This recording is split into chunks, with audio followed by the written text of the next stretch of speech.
Donc, comme je disais, c'était des revendications nobles. Le principe était d'obtenir des vivres et puis l'augmentation des AGR. Parce que le HG nous avait proposé 120 000 francs pour nous prendre en charge.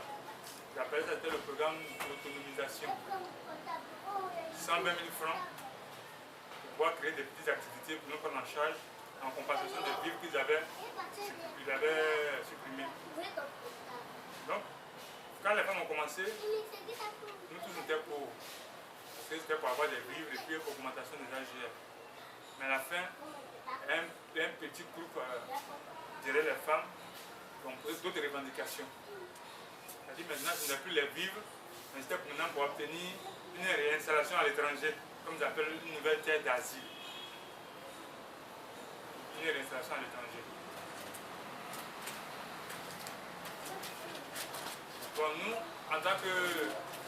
Nous, ici, nous représentons le conseil des anciens, le conseil des sages. C'est-à-dire... Bon, les personnes les plus âgées du site, les personnes des ressources, souvent les gens nous font appel pour savoir notre opinion. Donc, quand on a donné notre opinion, on a dit non, que le HR avait un programme. Pour le moment, nous sommes à l'étape de l'autonomisation. Donc, d'abord, on se focalise sur l'autonomisation. On a de quoi manger, on a des petits projets pour pouvoir suivre, en attendant le prochain programme qui serait peut-être la réinstallation à l'étranger. Mais que ce n'était pas maintenant le moment de la réinstallation. Et puis ce jour-là, nous nous considérons maintenant comme des achetés du HR, comme des traites à leur cause, à leur soi-disant cause à eux. Donc c'est comme ça que c'est parti. Nous sommes vilipendés sur le site, on nous insulte encore à travers. Tout le temps. On a approché le HCR pour leur faire cas de la situation qui propose sur le site. Ils ont dit non, que le gouvernement va intervenir, et tout de suite. Ils ont laissé tenir la situation jusqu'à ce que ça arrive. C'était quand même le vendredi dernier. D'abord, le jeudi, il y a eu la visite. Le vendredi, il y a eu la visite. Non, le jeudi à la veille, il y a eu la visite du HCR. Accompagné de la famille. Parce que les travaux avaient été faits. Oui. Parce qu'en fait de compte, dans leur vision dans leur projet de réinstallation à l'étranger, ils ne voulaient pas que le HR fasse des activités sur le site. Ils ne voulaient pas que le HR travaille. C'est-à-dire, quand les douches sont gâtées, ils ne voulaient pas que les gens réparent les douches. Quand l'eau coupe bien les filtres, il faut changer les filtres. Elles ne voulaient pas. Dès qu'il y a un petit mouvement sur le site, les femmes s'ameuglent, elles en fait tous les travaux sur le site. Donc le jeudi, comme les portes des douches étaient complètement gâtées, le H a venu faire venir des ouvriers pour réparer les portes des douches. Les femmes se sont levées. Elles ont brutalisé même l'officier qui gère le site, c'est-à-dire l'adjudant, jusqu'à ce qu'il est tombé même. C'était la goutte d'eau qui a fait déborder le vase. Elle a pris ses vraiment, comment je peux appeler ça? Voilà ses responsabilités. Le lendemain, il y a eu une intervention spécifique. Parce qu'avant ça, on avait envoyé des convocations à monsieur et madame Gogoua, dans le leader du mouvement. Mais on refusé de répondre aux convocations. Donc cette fois-ci, le vendredi, à 5 h du matin, la dynamique est arrivée. Et puis on a arrêté tous ceux qui étaient dans l'appareil de M. Gogoua. Et madame, et monsieur, et certains membres de leur groupe. C'est comme ça qu'on les a déterrés. Ils sont relâchés. Pour le moment, ils ne sont pas relâchés. Je n'en sais rien. Je suis parti d'intégrer. Maintenant, on a pris que les temps sont déboulés. Est-ce que c'est de la part des femmes qui viennent des... C'est la représailles. C'est la représailles. De ceux qui étaient supportés être des collabos du HCR. C'est-à-dire certaines personnes du site, les membres du comité de gestion du site, et puis certaines personnes qui ne partageaient pas leurs opinions, comme je l'ai dit tout à l'heure, qu'ils considèrent comme des traites à leur cause. Voilà, c'est-à-dire nous qui sommes ici. Donc les jeunes gens ont mobilisé, parce que c'est tout un mot, c'est tout un groupe. Hein. Disons c'est la majorité du site. Parce que dès qu'on parle de réinstallation, bon, tout le monde est pour la réinstallation à l'étranger. Il y a les gens maintenant qui refusent même de réfléchir. jeunes se sont emportés, ils ont commencé à brûler les tentes des soi-disant traites. C'est comme ça que c'est passé. Sinon, c'est pas l'Amérique qui a brûlé les tentes. Et maintenant, qu'est-ce que le HCR et la coordination nationale de qu'est-ce qu'on dit ceux qui sont ici, bien ceux qui sont ici. Bon, ceux qui sont ici, bon, ils ont dit qu'ils vont prendre des mesures de sécurité pour faire rentrer certains. Parce qu'il y en a qui n'ont pas eu le temps de brûler, mais qui sont venus parce qu'ils sont en sécurité. Dès qu'ils rentrent là-bas, les gens vont les attaquer. Donc ils ont peur. Puis bon, il y a certains qui ont le temps de brûler. Ils ont dit pour l'instant, ceux qui ont le temps de brûler, ils vont les reloger quelque part en train de reconstruire les tentes. Mais ceux qui n'ont pas le temps de brûler, on va leur demander de rentrer au camp, ils vont assurer leur sécurité. Et ceux qui sont venus dire hier. Maintenant, et au niveau des tirs ici, le manier quotidien, est-ce que... Ici? Oui, ici. Est-ce que le HCR est présent pour vous donner... Oui, le premier jour, ça m'est arrivé ici. Ils nous ont donné un peu d'argent pour pouvoir suivre pour vivre pendant une semaine. Voilà. On vous a demandé de rester ici pendant une semaine. Pendant une semaine, jusqu'à ce qu'il y ait une solution. Maintenant, est-ce que pour le moment, une solution est en train d'être trouvée à leur niveau? Bon, la solution qu'ils ont trouvée, que je vous ai dit là. La solution qu'ils ont trouvée, c'est que nous partions d'ici et que nous retournons sur le site. Et que ceux dont on a brûlé les installations, eux vont être relogés, vont leur trouver une place ailleurs en attendant une solution définitive. Comme ce n'est pas la première fois que ce genre de choses arrive, parce qu'il y a déjà 2 ans, c'était en décembre, donc au mois de juillet 2011, que cela déjà arrivé avec les premières casses.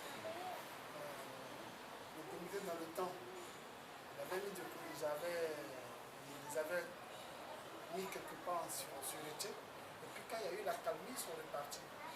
Mais cette fois-ci, moi je dis que accalmie ou pas accalmie, je ne vais pas me retrouver là-bas. Parce que déjà le 12 mars, je suis parti, comment on appelle, la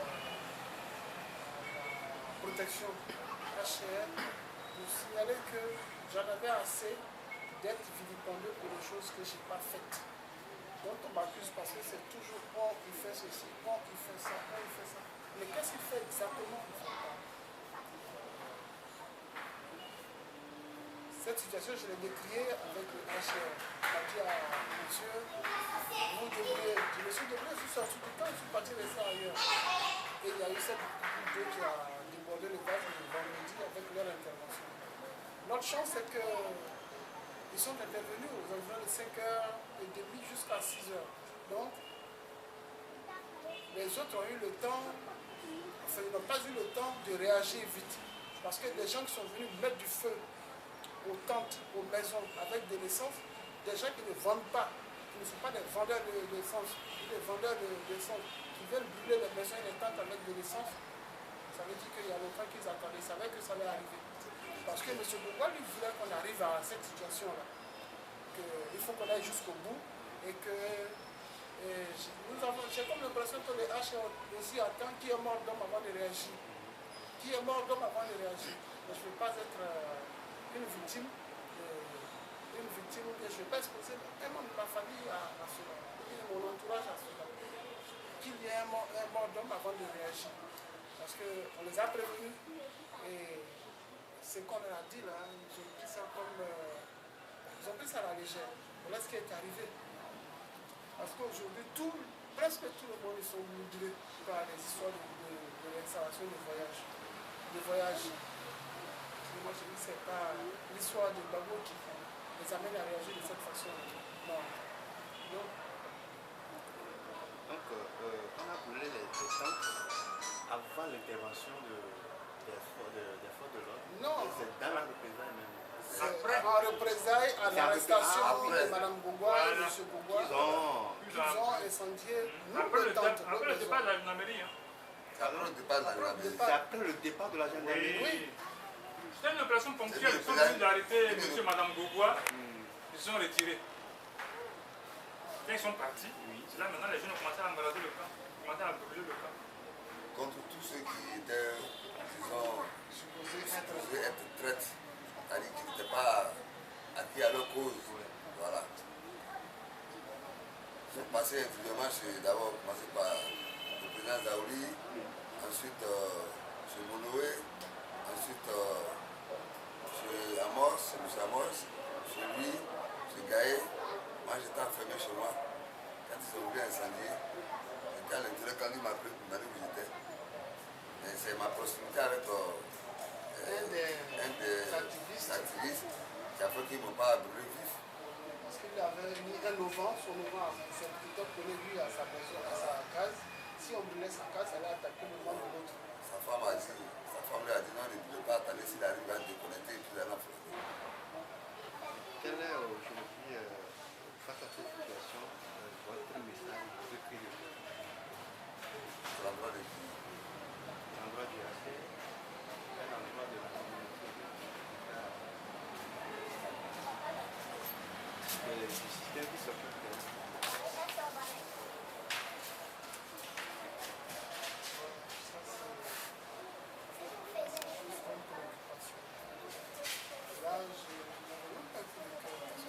Mon problème de sécurité qui m'importe.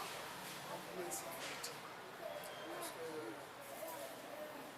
faire comprendre à tout le monde que réfugié, c'est un réfugié et qu'il n'y a pas de catégorisation des réfugiés.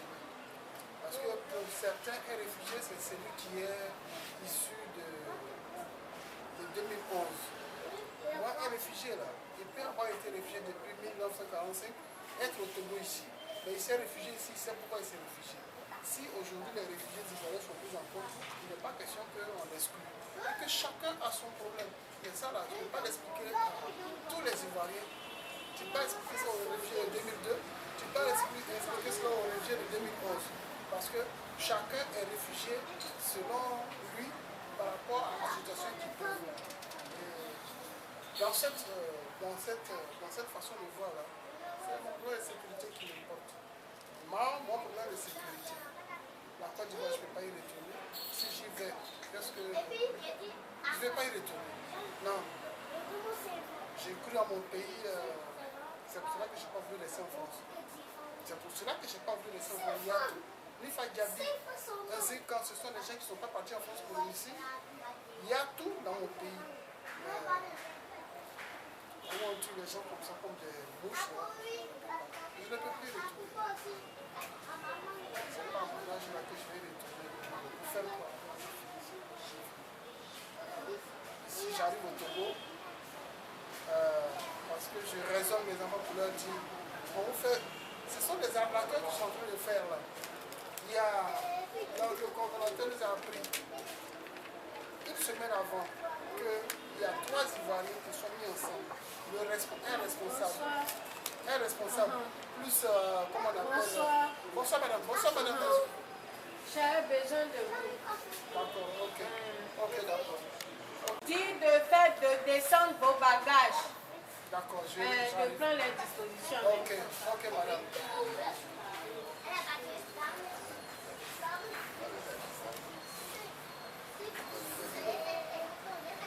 Ça, c'est la vie du réfugié. Non, elle, c'est la propriétaire de le réaménagement. Avec tout ce monde qui est là, elle en a dans le bol, elle ne veut pas recevoir les gens. C'est déjà réservé, il faut qu'on parte. Parce qu'elle est dépassée par le nombre de personnes qui est là. Il faut qu'on parte d'ici. De plus en mesure de nous héberger. Il faut qu'on parte. Moi, le challenge des autorités togolaises, de la coordination, parce que avant que le HS soit un réfugié, c'est le Togo d'abord qui l'a reçu. Non, c'est eux qui ont fait notre sécurité. Ils doivent comprendre que ce qui se passe, ce n'est pas une affaire de réfugiés. C'est une grosse arnaque qui est organisée au détriment des réfugiés. C'est-à-dire qu'il y a des gens qui sont en Europe, soi-disant gens de la diaspora, qui vivent de ça, de nos malheurs. C'est-à-dire que quand les gens prennent des images ici des camps brûlés, et ils envoient là-bas, les gens se cotisent de l'argent pour nous envoyer en disant que nous sommes des détressés, nous sommes en détresse, les gens se cotisent cet argent là-bas. Donc ce sont eux qui font que la situation perdure. Ils disent aux femmes de continuer, qu'ils ont des avocats internationaux pour les défendre. Donc ils obligent les femmes à tenir le bout, ils les encouragent à tenir. Parce que ce n'est pas vrai. Après les enquêtes, quand on fait les enquêtes sur leur soi-disant directeur de ONG là-bas, c'est des chauffeurs de taxi, des gens qui font des petits boulots là-bas pour survivre. Donc les gens doivent comprendre ça. Il faut qu'ils interviennent. S'ils n'interviennent pas, ils mettent la vie de certaines personnes en danger. Parce que le temps qu'ils ont pris depuis, ça fait, c'est une affaire qui a duré depuis 2 mois. C'est une affaire qu'ils pourraient régler en moins d'une semaine, 2 jours, 3 jours, ils pourraient régler. S'ils avaient vraiment voulu le régler. Mais ils se sont dit que, en raison des liens de solidarité qu'il y a en Côte d'Ivoire, les Ivoiriens. Donc ils ont attendu en espérant que la situation baisse. Mais s'ils n'interviennent pas vigoureusement, la situation va pas baisser. C'est regrettable de le dire, mais il faut qu'ils interviennent. Parce qu'il y a la vie d'autres citoyens qui sont aussi en jeu. Il y a un vieux là, un vieux de 72 ans qui a fait pasteur. Il est blessé partout. Donc vraiment, c'est mon cri de cœur à l'endroit des autorités de l'école. Il faut qu'ils interviennent maintenant. Maintenant là. Ils savent qui sont les maintenant, ils les connaissent. Parce que dans les agences sur le terrain, ils connaissent tout le monde là-bas. Donc maintenant, il faut qu'ils interviennent pour que les gens retournent ceci. Sinon, si les gens retournent comme ça, ça va recommencer. Le cas est grand. Quelqu'un peut passer par derrière, poignarder quelqu'un puisse se sauver. Ça n'amène de l'autre côté. Donc il faut qu'ils sécurisent vraiment le camp. Il faut qu'ils le sécurisent. Donc c'est ce que je voulais ajouter. Ce que je voudrais vous dire, c'est-à-dire, comprenez qu'il y a un groupe qui a pris en otage les 3000 personnes que nous sommes. Il y a un groupe qui a pris en otage les 3000 personnes que nous sommes.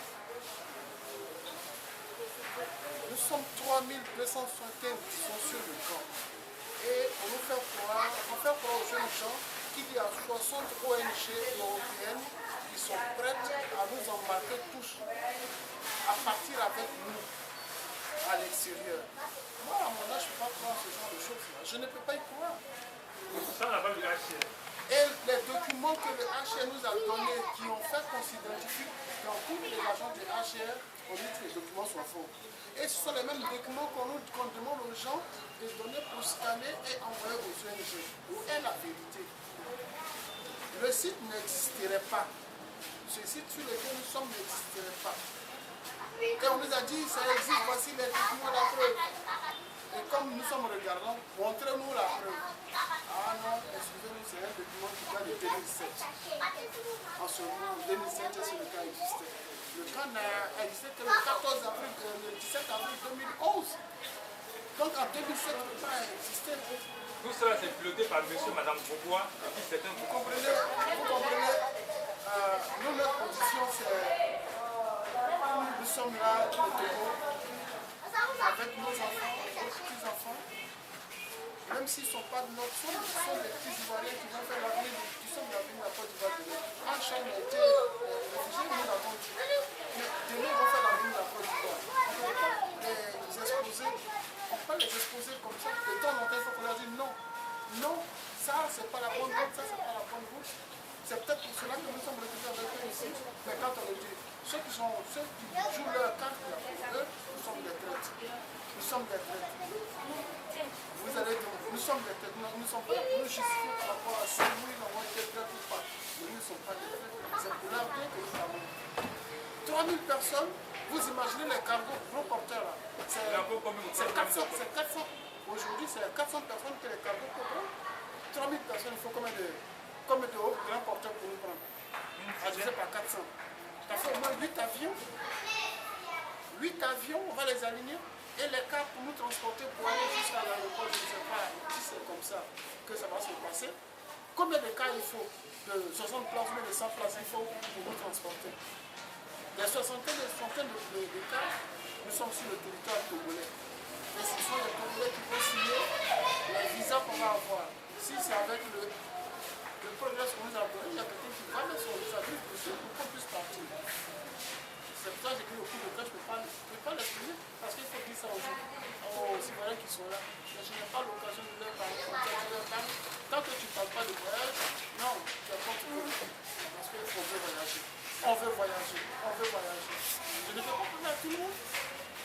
Je ne peux pas parler à tout le monde. Heureusement, il y a des jeunes gens qui ont compris que c'était une arnaque et qu'il ne fallait même pas qu'ils fassent partie de ce camp. C'est ce jeune gens qui se retrouvent ici avec vous. S'il n'y avait pas ces jeunes gens, on serait les seuls. Et tout le monde croirait que oh, nous sommes dans le faux alors que nous sommes dans le vrai. Nous sommes dans le vrai. Mais hélas,